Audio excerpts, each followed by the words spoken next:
हिंदू धर्म ग्रंथों तथा महापुराणों के अनुसार त्रिदेवों में सबसे शक्तिशाली माने जाने वाले भगवान शिव अर्थात महादेव है।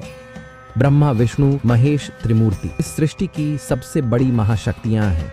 ब्रह्मदेव को छोड़कर भगवान विष्णु और भगवान शिव समय समय पर अवतार लेते रहते हैं ताकि सृष्टि के संचालन को अच्छे से चलाया जा सके। इसके लिए भगवान विष्णु अब तक 9 अवतार ले चुके हैं, जबकि भगवान शिव के अब तक 19 अवतार लेने की कथा का वर्णन किया गया है।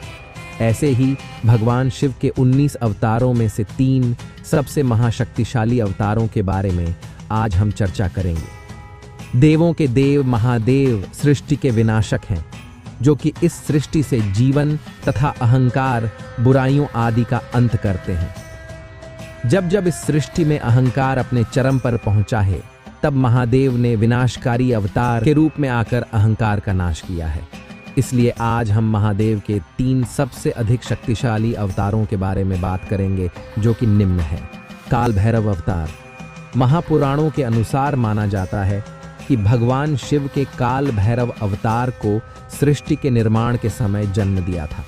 बात यह थी कि सृष्टि के निर्माण से पहले के समय भगवान नारायण और ब्रह्मदेव की उत्पत्ति हुई। तब ब्रह्मदेव को अपने सबसे श्रेष्ठ होने का अहंकार उत्पन्न हुआ। तब ब्रह्मदेव के अहंकार के रूप में ब्रह्मदेव का 5वां सर उत्पन्न हुआ था, जिसको काटने के लिए भगवान शिव ने काल भैरव को उत्पन्न किया था।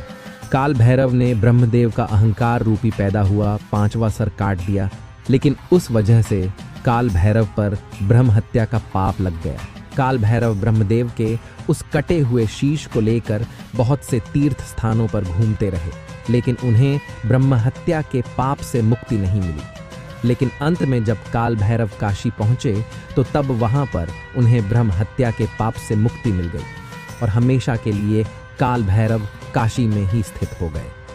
काल भैरव भगवान शिव का पहला अवतार थे, जिन्होंने सृष्टि के रचयिता ब्रह्मदेव का शीश काट दिया था। वह महाशक्तिशाली थे। वीरभद्र अवतार। भगवान शिव का दूसरा महाशक्तिशाली अवतार का नाम था वीरभद्र। वीरभद्र की उत्पत्ति भगवान शिव की पत्नी सती के पिता प्रजापति दक्ष को मारने के लिए हुई थी।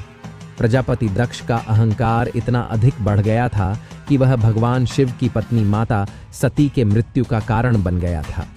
माता सती के मृत्यु से भगवान शिव इतने अधिक आहत हुए कि वह क्रोध में तांडव करने लगे, जिससे यह सृष्टि कांपने लगी थी।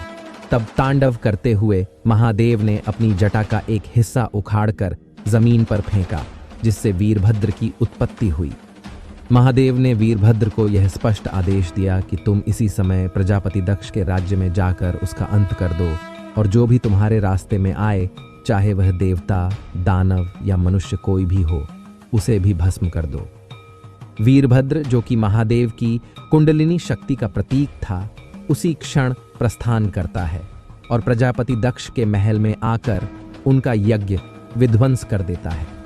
वीरभद्र से लड़ने के लिए प्रजापति दक्ष अपनी सेना को आगे कर देता है, लेकिन वीरभद्र एक एक करके सबको पराजित कर देता है।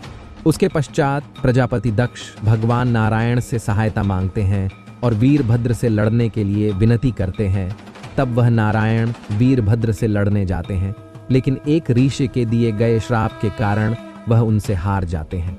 कुछ ग्रंथों में यह भी वर्णित है कि भगवान नारायण ने वीरभद्र पर सुदर्शन चक्र से वार किया, तो वीरभद्र ने उनका सुदर्शन चक्र निगल लिया। तब नारायण को यकीन हो गया कि आज प्रजापति दक्ष की मृत्यु निश्चित है। इसीलिए उन्होंने वीरभद्र से कहा कि अब मैं आपके रास्ते में नहीं आऊंगा। यह कहकर भगवान विष्णु वीरभद्र के रास्ते से हट गए। वीरभद्र ने अपने खड्ग शस्त्र से प्रजापति दक्ष का सिर धड़ से अलग कर दिया। प्रजापति दक्ष का वह सर उन्हीं के यज्ञ में जाकर गिरा और भस्म हो गया। दक्ष का वध होते ही वीरभद्र वहां से चले जाते हैं। बजरंगबली हनुमान अवतार। भगवान शिव के तीसरे सबसे महाशक्तिशाली अवतार का नाम है हनुमान, जिन्हें हम बजरंगबली, अंजनी पुत्र, पवन पुत्र, संकट मोचन मारुति के नाम से भी पूजते हैं। बजरंगबली हनुमान जी की शक्ति से हर कोई परिचित है।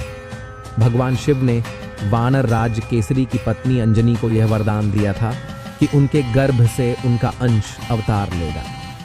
बजरंगबली हनुमान जी के जन्म का मुख्य उद्देश्य भगवान विष्णु के श्री राम के अवतार के लीला में सहायता करने के लिए हुआ था।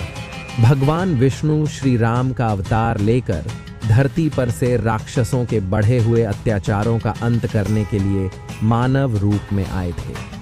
श्री राम की इस लीला में उनका सहयोग करने तथा राक्षस का नाश करने के लिए भगवान शिव के 11वें रुद्र एक वानर के रूप में अवतरित हुए। बजरंगबली हनुमान की शक्तियां असीमित थीं, क्योंकि वे अनादि और अनंत महादेव के 11वें रुद्र रूप थे तथा उन्हें हर देवता से वरदान प्राप्त था और ब्रह्मास्त्र भी उनका कुछ नहीं बिगाड़ सकता था। अपने बालपन में ही हनुमान ने सूर्य को निगल लिया था।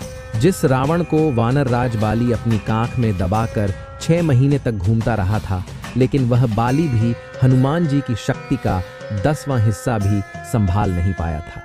महाबलशाली होने के साथ हनुमान जी बहुत विद्वान थे तथा धर्म और वेदों के ज्ञाता थे।